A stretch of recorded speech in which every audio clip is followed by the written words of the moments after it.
Ka East Kasil District and State Ranking Men's and Women's Boxing Championship balapan long yakad ka Boxing Association of East Kasil District ringkat ka Meghalaya Boxing Association Sdang yakana du menta kasi balang jong katayo hamadan ïakehkai ka shnong Umlyngka upar Shillong ka jingla ban punlong yakani ka jingïakop kalawan hadin ka jingira pisa yaka lengba ka District Sport Promotion Society ka Office Deputy Commissioner East Kasil District ukong san balawan ban play yakani ka jingïakop de video ka melim blog ba Andrew El Martong madan lang ru rang ba shnong ka Umlyngka ba Stefan Lingdo habakren kumkong san nakaliang ba Andrew lapan pau bu dap da kamensiam ka basngo kumen bu nyedon mentalang hangne namar bu unyo banikran sibun bat baro kirang ne ki kura ba poi bon wani simenta syakani ka jingïakop hadian kani baladep ka jelang ban play lapan long no pat ya ka jingïakop ki bade jong ka quarter final.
Win by split decision,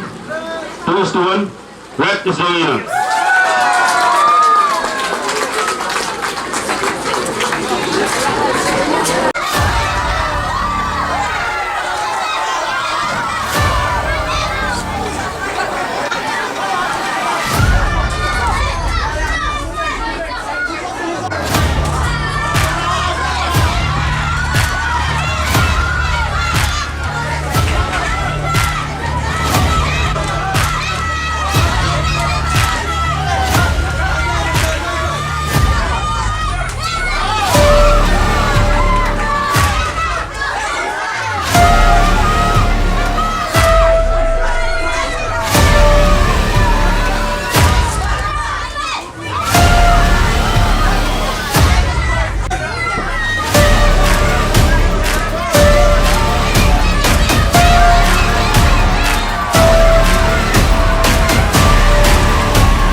is the winner.